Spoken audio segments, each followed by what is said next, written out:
नमस्कार, मैं विशाल झा।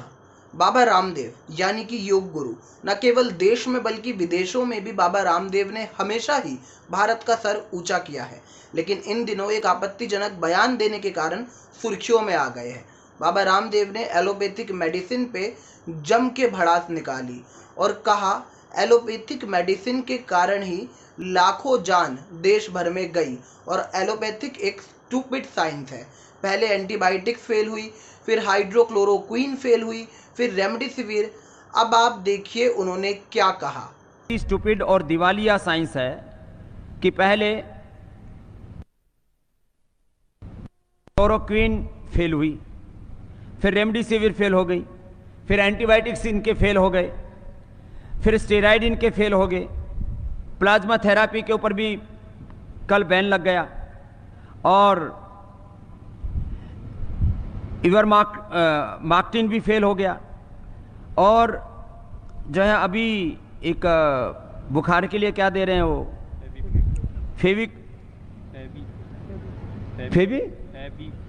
फेवी फ्लू, वो भी फेल है।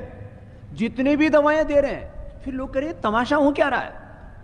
बुखार की दवाई उनकी कोई कोरोना के ऊपर काम नहीं कर रही, क्योंकि आप बॉडी का टेम्परेचर उतार देते हैं। टेम्परेचर जिस कारण से आ रहा है, उस वायरस को, उस इन्फ्लेमेशन को, उस बैक्टीरिया को, उस जो है अलग उस फंगस को, जो भी अलग अलग प्रकार के इन्फेक्शन से जिस कारण से बुखार हो रहा हो, उसका निवारण तुम्हारे पास में है नहीं, तो कैसे ठीक करोगे। इसलिए मैं बहुत बड़ी बात कह रहा हूं, हो सकता है इसके ऊपर कुछ लोग विवाद करें। लाखों लोगों की मौत एलोपैथी की दवा खाने से हुई है। जितने लोगों की मौत हॉस्पिटल न जाने के कारण से हुई है, ऑक्सीजन न मिलने के कारण से हुई है, उससे ज्यादा लोगों की मौत ऑक्सीजन के बावजूद हुई है, दवा एलोपैथी की दवा मिलने के बावजूद हुई है। अब सवाल आता है कि इस बयान से क्या प्रभाव पड़ेगा। सबसे पहले तो जो हमारे फ्रंटलाइन वर्कर्स हैं, उनका मनोबल टूटेगा। आए दिन सोशल मीडिया पे डॉक्टर आके अपनी आप बीती बताते हैं, वो वैसे ही बुरी मेंटल कंडीशन से जूझ रहे हैं। दूसरा, ना जाने कितने लाखों डॉक्टर ने पहली और दूसरी वेव के बीच जान गंवा दी। क्या ये उनके बलिदान की बेइज्जती नहीं है।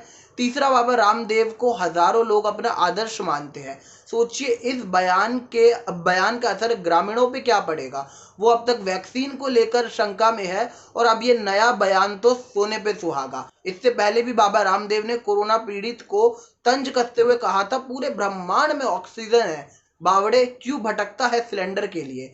दिल्ली, उत्तर प्रदेश, गोवा, उत्तराखंड, अन्य राज्यों में मरीज ऑक्सीजन के कारण तड़प तड़प के मरे हैं। क्या वो बावड़े थे स्वामी जी? मेरा सवाल आपसे ये है। अब आईएमए ने इस बयान के खिलाफ एक्शन लिया है और साफ कर दिया है कि बाबा रामदेव पर महामारी का केस चले।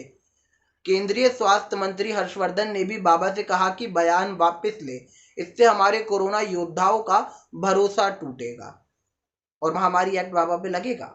आईएमए ने केस करने की खास वजह यह भी बताई कि अगर बाबा रामदेव बाकी संतों की तरह होते, पतंजलि नहीं चला रहे होते, तो शायद उन पे केस नहीं करते। पर वो एक कंपटीशन है, इसलिए दूसरी संस्था या कंपनी का नाम बदनाम करेंगे तो कॉन्फ्लिक्ट ऑफ इंटरेस्ट के अंदर तो ये मामला आएगा और उन पर केस चलेगा। क्या बाबा रामदेव की सोची समझी साजिश भी थी? अब तक पतंजलि की तरफ से सिर्फ एक बयान आया कि हमारी मंशा नहीं थी कि मेडिकल साइंस का मजाक उड़ाए, लेकिन अब हर्षवर्धन जी के पत्र के बाद रामदेव बाबा नीचे झुके और उन्होंने अपना बयान वापस ले लिया और इसके लिए खेद भी प्रकट किया। कोरोनिल जब आई थी तो उसके लॉन्च के वक्त केंद्रीय मंत्री नितिन गडकरी और स्वास्थ्य मंत्री हर्षवर्धन जी भी मौजूद थे। अब बड़ा सवाल ये आ जाता है, क्या रामदेव जी पे कार्रवाई होगी? ये वही देश है जहां पर मणिपुर के पत्रकारों को सिर्फ इसलिए एनएसए एक्ट लगा दिया जाता है क्योंकि वो गोबर और गौमूत्र से होने वाले इलाज पर सवाल खड़ा करते हैं। बाबा रामदेव ने तो इतने बड़े प्लेटफॉर्म पर इतने लोगों के बीच ये भ्रांति फैलाई है। अब इन पर क्या मुकदमा होगा, ये आने वाले दिनों में देखने वाली बात होगी। मैं हूं विशाल झा। अगर खबर आपको अच्छी लगी तो कमेंट करिए, लाइक करिए और शेयर करिए। धन्यवाद।